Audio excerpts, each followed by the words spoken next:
Hello and welcome to the Trail Runners Association of Hong Kong, China podcast. Today we have Veronika Leng and Keilem Ng. Hello. Hi, Jenny. And today is a special episode about Asia Trail Girls and what they've been doing in Hong Kong and what they might plan to do in the future. Asia Trail Girls is a non-profit group whose main mission is just to get more women into trail running. And we're all wearing some old shirts because I'm one of the leaders of Asia Trail Girls as well. So we've got this logo here. And so I'm wearing two hats today. With my TRAHK hat back on, and maybe I'll start with the first question, which is to Keilem. So I know before Asia Trail Girls was founded, you set up a Hong Kong women's trail running Facebook group, so which later became part of Asia Trail Girls. So maybe you could tell us a bit about why and how you started that group. Sure. Thanks, Jenny. I started that Facebook running group in December of 2016 because back then I was starting to do quite a lot of ultras and doing a lot of recce's around Hong Kong, checking out the races. I think back then it wasn't as easy. The mapping and digital devices weren't as rich. So I would be looking at the maps and trying out different trails, and I also like exploring a lot.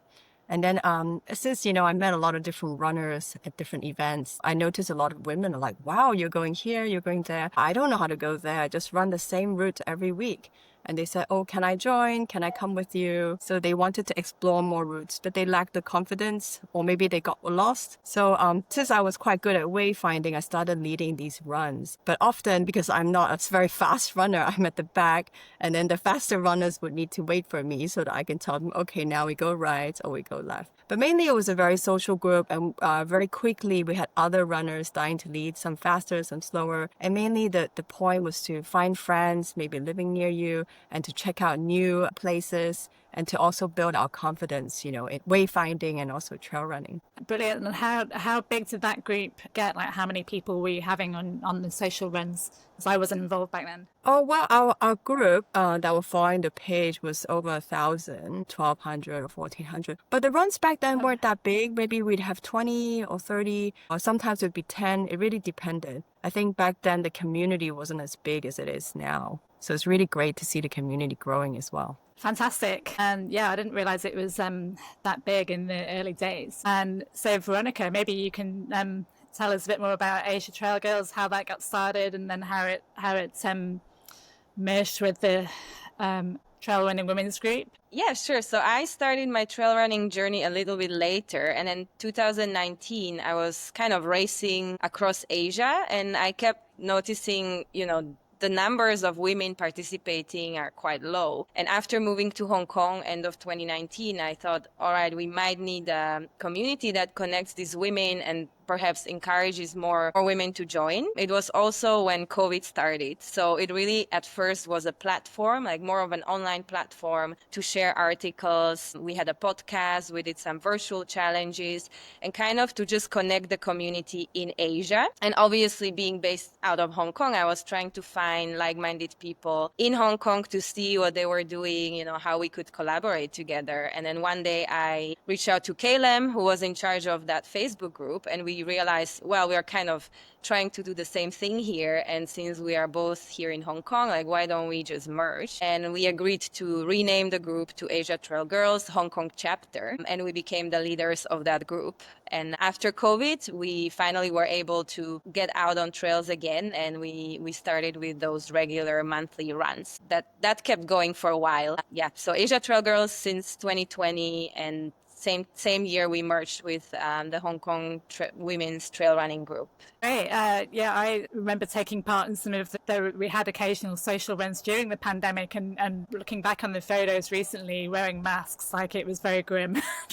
Just trying to do socially distance, and we had photos of us all spaced 2 meters apart and things. Wow. Yeah, it was very hard at the start because we wanted to connect people in real life. Because at some point you felt like, yeah, everything's online, it's nice, but you miss that real contact. But yeah, there were so many restrictions. So I think we really only kind of like started with real running again, maybe end of 2021, when it finally became okay to go back out on trails as a group. Yeah, and it was great during the pandemic to all the challenges that you organise, like the vertical challenge and the Everesting challenge, and I know a lot of men did those as well, and that was a great focal point for the running community in Hong Kong. Well, around Asia, actually. It was open to people from around Asia, right? Yeah, yeah. So, Keilem, I know that you're also one of the founders of Exchange and Empower. In fact, we have Exchange and Empower in the corner of our shirts, which is a charitable foundation. So maybe you could tell us a bit about the history of Exchange and Empower and how they're involved with Asia Trail Girls. Sure. So Exchange and Power was started in 2018, and it started as a collaboration with Nepalese trail runner Mira Rai. Mira, coming from a very poor background, with many difficulties, for example, becoming a child soldier, as well as having to support her family from an early age. She was later discovered to be a very promising trail runner and quickly joined the world stage and became famous throughout Nepal and the world. And since she wanted to give back, she wanted to provide opportunities to other Nepalese women trail runners, particularly those from a poor background, maybe from the rural villages from around Nepal. So I had met Mira when she was racing in Hong Kong through all of these different women's runs and general runs that I do. And we hit it off, and she asked me if I could help her due to my background in nonprofit. So, we joined hands, and it started off as a scholarship program, and we would support a group of females from Nepal for about 6 to 9 months each year. And the group size would be around 4 to 6 women. And we would support them at the training center we have in Nepal and provide them with running training, skills training, but also vocational and sometimes educational opportunities so that they can have further opportunities in life. So more recently, after working in Nepal for 5 or 6 years, we started a program in 2023 in Hong Kong supporting the foreign domestic helper community here. And we're really lucky to have Veronika join us last year to be the Hong Kong program director. So thank you very much, Veronika. Yeah, I love helping Exchange and Empower. And actually, Asia Trail Girls and Exchange and Empower have been interlinked in the past.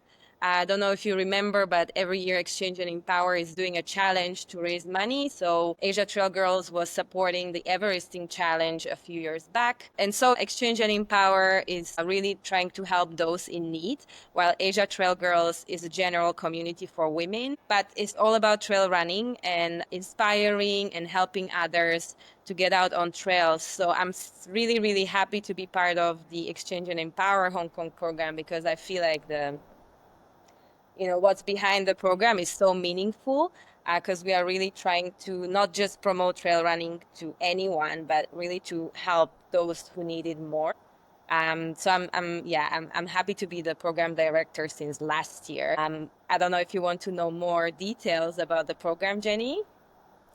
Sure, yeah, about helping domestic helpers in Hong Kong. Sure, and Keilem, I was just going to ask first though, so what difference do you think it's made to the lives of the Nepalese women who've been helped by Exchange and Empower? So I think for the women we've helped in Nepal, it's not a magic bullet, but I think for some of the participants, it's really been a step towards changing their lives. For some of them, quite dramatically. We have past athletes who are now studying for their master's degree in the UK. We also have runners who are now professional trail runners on the world stage. We also have 2 runners who've become professional coaches to teens and children from anywhere from 8 to 15 in the different schools in Nepal. So we're very proud of that.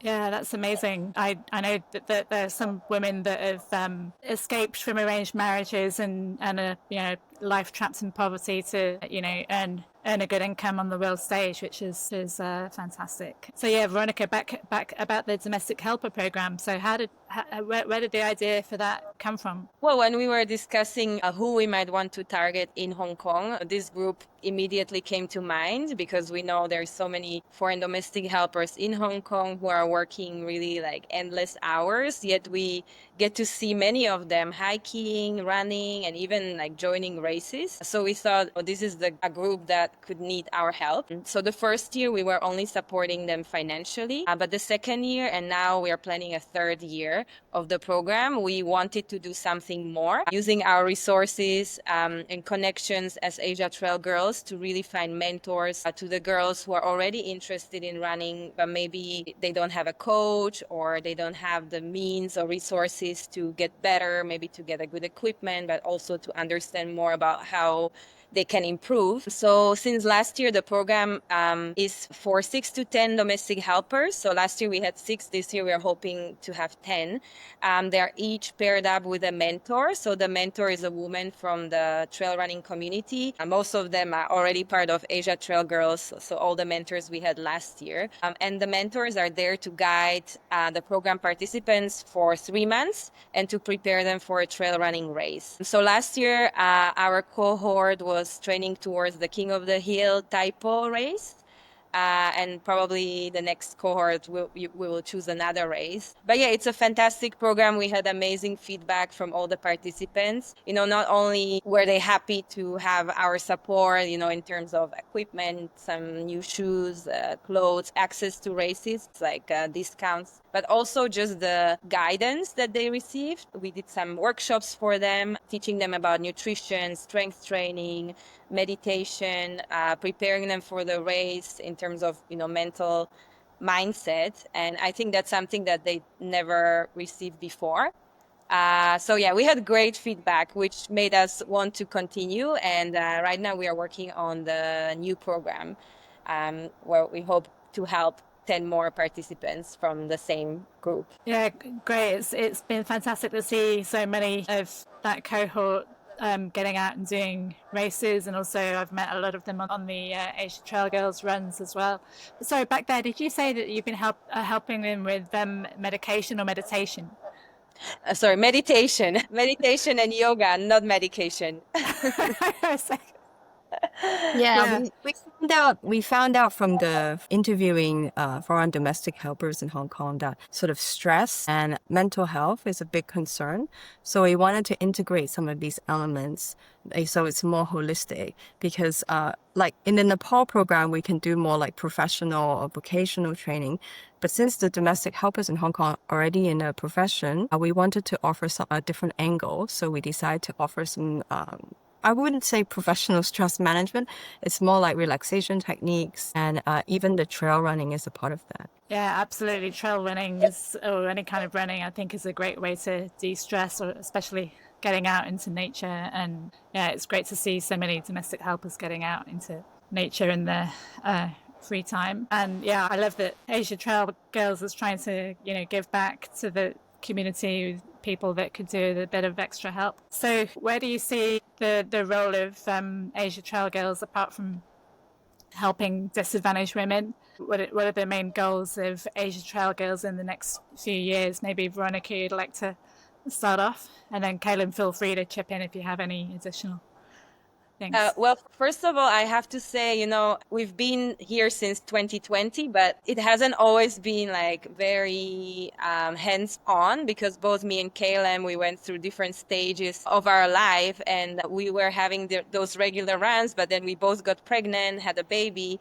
and it kind of died down a little bit. And I really want to say huge thanks to you, Jenny, Alice, and Kaman, our 3 new leaders.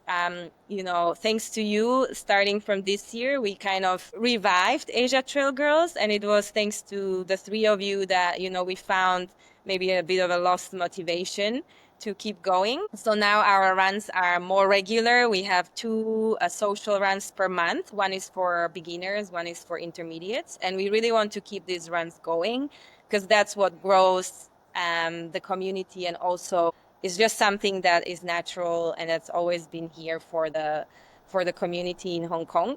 Moving forward, we were discussing different things that we might want to do apart from just social runs. We would maybe add some other skill workshops because that's what the women were also asking for. It's nice to go out with a group, but there are some things that they might want to learn.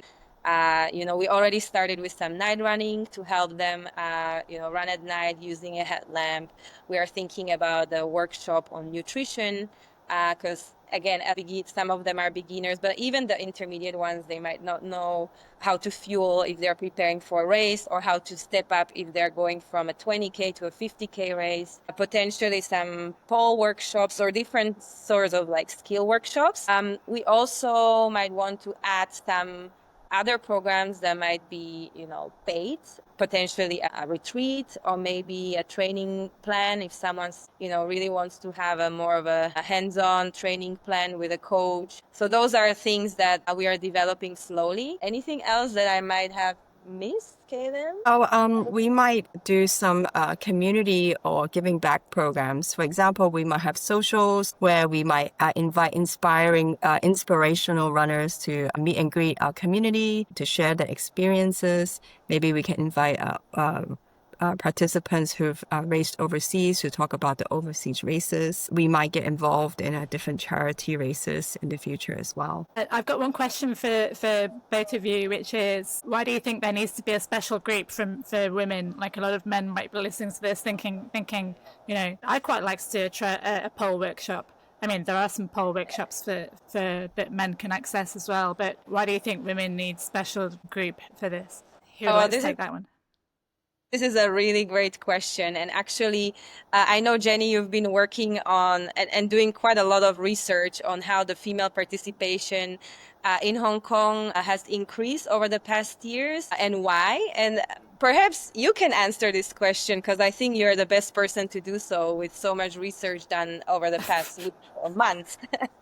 And also as a leader of Asia Trail Girls, I know you're really good at this topic. I think there are many reasons why women are underrepresented in races, but one of them is I think women are a bit reluctant to go out on trails on their own. A lot of people are afraid, or also they want to do it in a social context. They don't want to just spend their time going out running on their own. This is one way to boost female numbers, I think, and also something enjoyable for us to do as well. And aside from female groups, encouraging other women to get out on the trails, do either of you have any ideas for what, races in Hong Kong could do to encourage more women to get out on the trails? Or do you think that's already been adequately covered by the Trail Running Association of Hong Kong post recently? Well, I think there's always lots of things that the organizers can do, and I know some of them have been doing more than others, or some of them are already like quite good at it, but I think there's always things that we can improve, how I think I mentioned in our previous podcast, everything starting from the communication, how they present the race, the photos they use on their social media, the interviews. We want to see equal amount of men and women kind of presented and talked, highlighted from the past. Potentially, a recce for women, that could be something interesting. I think the race itself, there are different needs that women have as opposed to men when it comes to facilities, sanitary products. So to have those available and provided for the race participants. If there is any race with some sort of like live coverage, making sure we get to see women. Potentially the start line, have a space for women, because often you see all the men lining up at the front and then the women are somewhere in the back, which maybe to some men makes sense because they think they're faster, but it discourages the women and we're kind of like left behind. So I think there's plenty of things that can always be improved and that race organizers can do. Even like signing up and maybe having a quota for women, because maybe men are always like eager and sign up fast, and then there is no more space later on, and perhaps the ratio of men to women is quite unequal. So there could be some quota reserved for women. One thing I've noticed during my research is that the DNF rate for women is much lower than men. So women normally take a bit longer when considering to sign up for especially the extra long distances. Do I actually have the time to train? How can I build up to doing 100k? Whereas I think men are more likely to be going home like, right, I'm just going to sign up. Also, one thing I'm very interested in is cutoff times, because I got cut off in a 50k race a few years ago, and I gave some feedback at the finish line that I thought the cutoff was a bit aggressive. They actually did increase the cutoff by half an hour the following year. The women's finish rate went up dramatically. I mean, in the year that I got cut off, only there were no finishes in my age category, and the following year there were 4. Yeah, Jenny, I think you raised a great point. I mean, I think women do want to feel more ready before they join, because I've actually received a lot of feedback before during just our social runs. People telling me, because usually I'll lead the slower pack and they will be running and I'll be like, oh, it's okay. We can walk a little bit, because, maybe they're looking a little bit tired. And they're saying, oh, wow, we can walk? I didn't know we could walk at all. I thought it was all running, and I've been practicing in order to join this beginner's run. And, actually that's not the case. And actually even very advanced runners will walk, especially if it's uphill, or maybe it's during a much longer race. And for beginners, a mixture of walk run is perfect, or even mostly hiking and a little running is a great place to start. So I think like the idea of preparedness, I don't know how the race organizers can address this. Maybe they can also give maybe more recce or more information about the race course, might make women feel more comfortable. Maybe like suggested training or suggested parts of the course they should cover in advance. I think some women almost want to do the race before the actual race to feel like they can even sign up. And also, I think that's why the female-only running groups are so important, because many times women feel intimidated by men, especially when it comes to sports, because it's a fact, right? Like, we have a different physiology, and in most cases, we will always be slower than men. So when someone goes out on a run with men only, it's a bit intimidating, and perhaps this woman might even be faster than them. We don't know, but she might not have the confidence to even try to go out with them. And also not mentioning the different topics that we can cover when it's female only. Like I said, we have different needs. There is the period, there is the pregnancy, there is the menopause, there is all these things that our bodies go through that men don't have. And for sure, there are questions when it comes to can I still run if I'm going through this? So having a female-only group where we can address these things and, compare, or maybe like make someone more comfortable about that is really important, because we don't want people to not go out there because their body has been through something and they think they cannot or they shouldn't. So that's another reason why I think having a female-only group is important. Just the ability to speak freely about these things and to not be embarrassed. And then, of course, the building the confidence, telling those other beginners like Keilem, it's okay to walk, it's okay to do that. And then maybe they will not hesitate to sign up for a race. Well, without the support of a group like Asia Trail Girls, they might never even try. I don't want to say that female and like women have a lower confidence than men, but I can see just based on myself, I need that other woman to maybe tell me or like boost my confidence, and then I feel like I do get more confidence from that. So to help build the confidence for each other is great, and hopefully Asia Trail Girls is doing that not just for me but for other women as well. Yeah, that's great to hear. Also, I've seen it with the First Ultra mentorship program. That was really good to encourage women to get out there and do their first ultra. And I think part of our group chat, it also encourages women to sign up for races, because we often say, who's signing up for this? And maybe we can go out and do a recce. And so I think that also encourages more women to sign up, right? Exactly, yeah.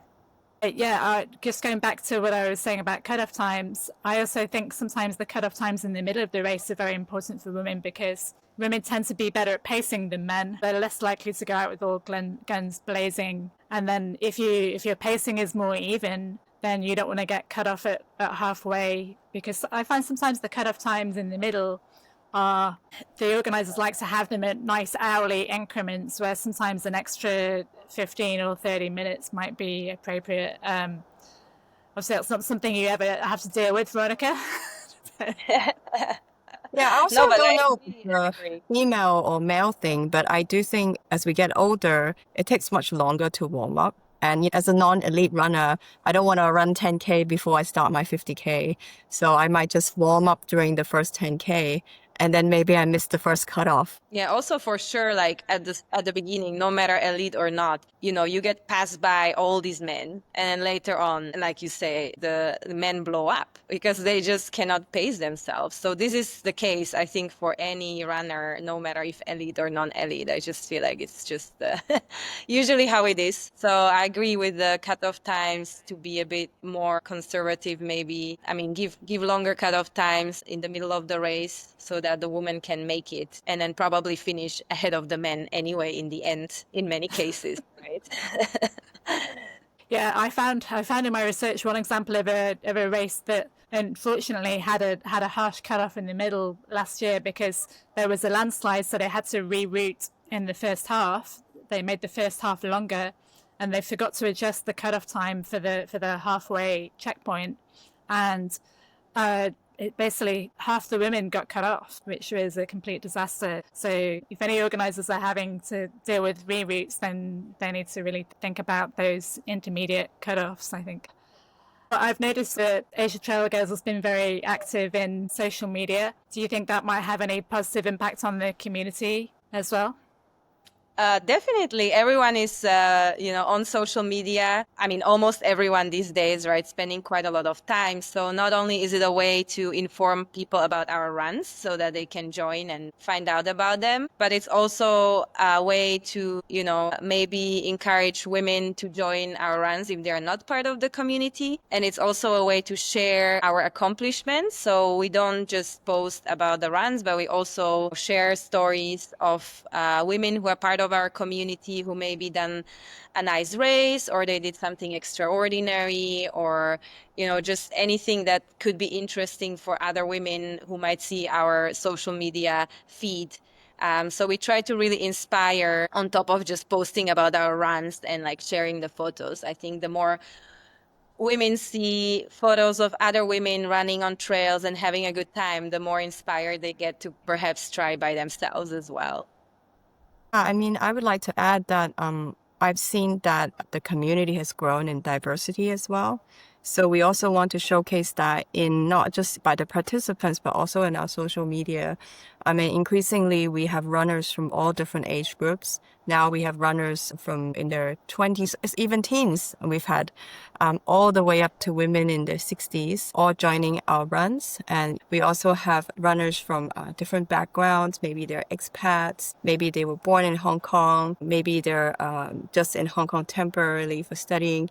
We have all sorts of people joining our community now. And recently we had some visitors too. So we had people Right. who just came to Hong Kong for a short trip and they found out about us and joined us on a run. So I think it's great to see that it's not only for those based in Hong Kong, but even those who maybe come for a short while and they want to go out on trails, but they have no idea about where to go.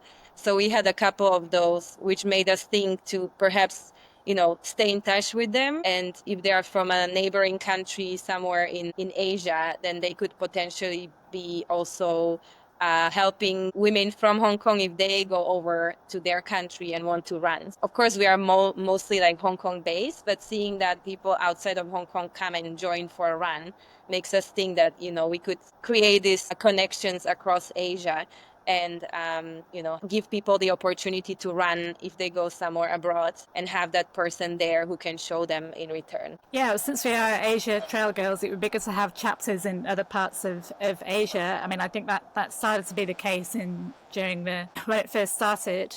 But then obviously we can only do so much and we can't control the whole of Asia. Yeah, exactly. The idea was to connect women across Asia, but we try to do what we can in Hong Kong. And then if there is a chance to, connect with someone in Vietnam, and if someone goes there and wants to run on trails and we have someone to show them the trails, then why not? I mean, it's a great way to see that, people are willing and open and really willing to help each other, no matter where they are from. Yeah, that could help us also if we're visiting other countries, especially if we're going for races and want to do some recce's beforehand. Yeah. Okay, is there anything else that either of you would like to say before we wrap up? Or do you think we've covered everything? Yeah, I think we covered everything today. I don't have any other comments right now. Keilem? Thanks, Jenny. It was fun chatting and always nice to see you. So we hope that anyone that listens to this podcast can consider joining some of our runs or some of our workshops. And we hope to see you on the trail. Yeah, I look forward to seeing you both on trail, and hope you have some good races coming up, Veronica. Yeah, you too. Best of luck in your race in Poland. That will be exciting. Maybe you can share more about it once you come back, and you can be featured as well. And perhaps next year everyone goes to race in Poland if you have a good experience. Yeah, I'm hearing good things so far. And where will you be racing this summer, Veronica? I have a race in China next week, and then I will be in Chamonix again end of August for CCC. So that's my big goal this year again. So it looks like some good dot watching opportunities for us. Hopefully. Hopefully. Keilem, you're going to Vietnam, is that right? At the Yes, end of the summer? I'm going to join the race in Vietnam that I've been wanting to join for maybe 15 years. So I'm looking forward to that. So I think, yes, after the summer, we can definitely have a social. Everyone can share about their overseas race experiences. Yeah, I'm certainly looking forward to a little bit cooler conditions. Same. I'm gonna be in Scotland in 2 days' time. Wow. Have a safe trip, Jenny. Wow, so Enjoy exciting. the summer in Scotland. Good luck. Good luck to you both in your race next couple of weeks. Thank you.